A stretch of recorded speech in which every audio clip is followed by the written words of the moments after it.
Nako po mga kabida, laking problema po ngayon, ano? Ni Congressman Leandro Leviste. Ito kung pag-deny po ni Secretary Vince Dizon dun ho sa authentication po mga kabida, no? Ng kanyang files na nakuha po niya mula kay dating DPWH Undersecretary Catalina Cabral, ano po mga kabida. Bigla hong umikot, nag 360 po mga kabida, ito hong si Dizon. Tapos pong sinabi po ni Congressman Leviste po makabida, no? Na mismo yung chief po ng Department of Public Works and Highways ang magpapatunay po makabida na yung kanya hong files na nakuha po ay mula mismo makabida kay dating DPWH Undersecretary Catalina Cabral. Alright? Ang sabi po niya dito, okay, ang sabi po ni Dizon, so far wala ko siyang na-authenticate na files mula kay Cabral, ano, mga kabida, against dun ho sa pinagsasabi po ni Congressman Leviste. Eto, babasahin ko lang po, ano, ito hong palitan po ng discussion po, mga kabida, ano, ni Congressman Leandro Leviste at ito hong si DPWH Secretary Vince Dizon, ano po. Okay? Ang sabi po niya dito, actually courtesy ko lang po ito, ano, sa GMA News po makabida, ano po. Na, sabi po ni Congressman Leviste, Batangas Representative Leandro Leviste and DPWH Secretary Vince Dizon exchanged statements over the authenticity and handling of the so-called Cabral files. All right? Leviste denied claims that the documents he uploaded were questionable, saying there was no reason to cast doubt on their authenticity. He added that DPWH officials, including Secretary Dizon, as well as members of Congress, could verify the legitimacy of the files. According to Leviste, he obtained the documents after former Yusek Cabral spoke with Secretary Dizon and that Dizon had agreed to make the files public in interest of transparency, or at least submit them to the appropriate authorities such as the Ombudsman. For his part, Secretary Dizon said he did not authenticate any documents allegedly held by Leviste, explaining that he had not personally seen them.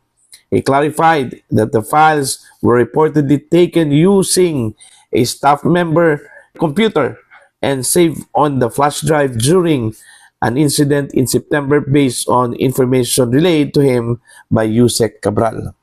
Leviste, however, maintained that he could not imagine Secretary Dizon lying, noting that the previous discussions were consistent with the intent to release the files publicly. He also confirmed that the documents have not yet been shared with anyone, citing ongoing discussions and requests from various parties. Ayan. So, tila hindi po magsasalita si Secretary Dizon patungkol ho sa authenticity po, ano, mga kabida, dahil ang sabi po niya, so far wala ho siyang na-authenticate daw na dokumento o files mula kay Cabral, ano, parang in contrast po, ano, mga kabida, sa sinabi po ni Congressman Leandro Leviste. Alright? Eto po, may pasabog din ito hong si Congressman Leviste po makabida, no? Matapos pong nag-deny ito hong si Secretary Dizon 2 hours ago po, ano po, sa kanyang Facebook page, ano po.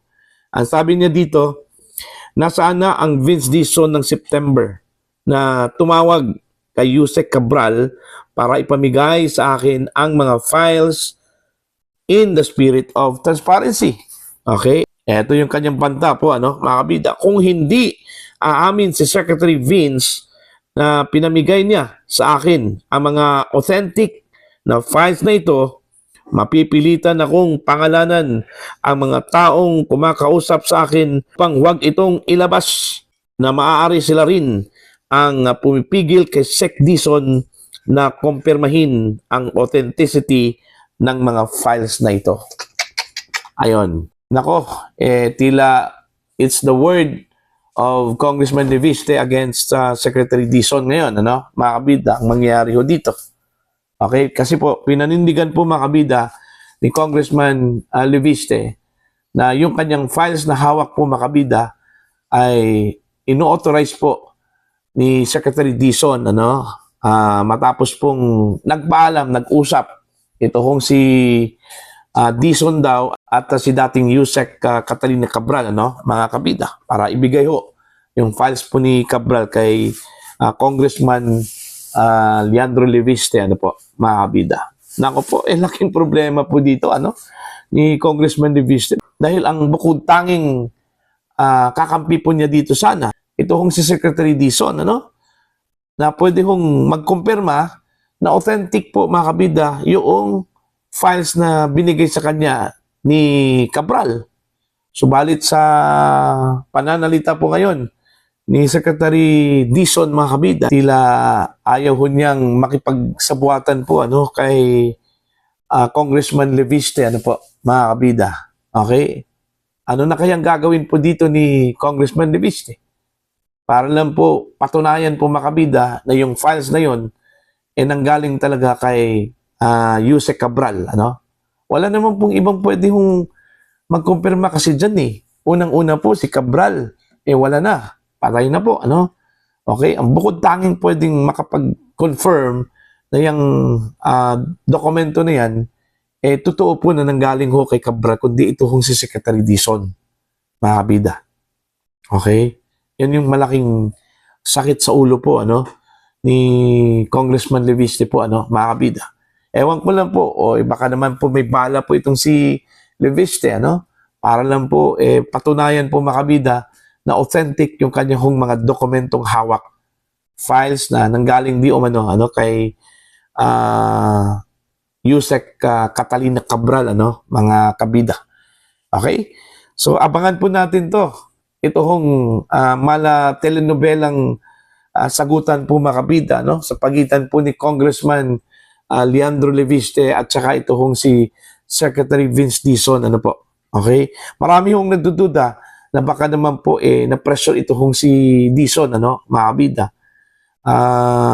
Dahil unang-una po, yung nasa files po ni Leviste, napaka bigat po yung laman, mga kabida. Okay? May mga malalaking isda po doon. Okay, na hindi ho maaring ibunyag.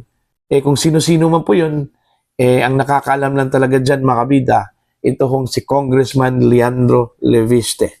Kung ako po si Congressman Leviste, since nag-deny po ito hong si Dizon, ilalabas ko lahat ito. Okay? Ilalabas ko po lahat po, mga kabida. Bahala na po si Batman. Bahala na po kung sino yung makokonsensya ko dito, mga kabida. Kung totoo man po na nanggaling po ito, mga kabida, kay Yusek Catalina Cabral, Okay? Alam naman po natin na yung mga staff po ni Cabral, most likely, under pressure din ngayon, mga kabida.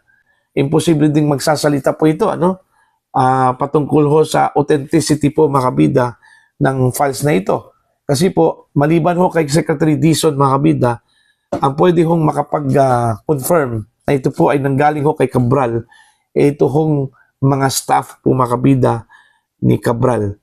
Okay? Most probably, sila yung nag-prepare ho sa files na ito, okay? Na utos din nanggaling ho kay Cabral, mga kabida. Imposible naman po na personal hong si Cabral po gumawa ho dito kung totoo man po itong files na ito na nanggaling ho kay Cabral, pinagawa talaga niya doon ho sa kanyang mga staff. Okay? Mantakin niyo yung parang ledger po yung dating, napakarami pong mga pangalan po nandun po, mga kabida. Yun palang initial na ipinakita po ni Congressman Leviste, napakarami na po yun. How much more yung buong files talaga, mga kabida, Okay?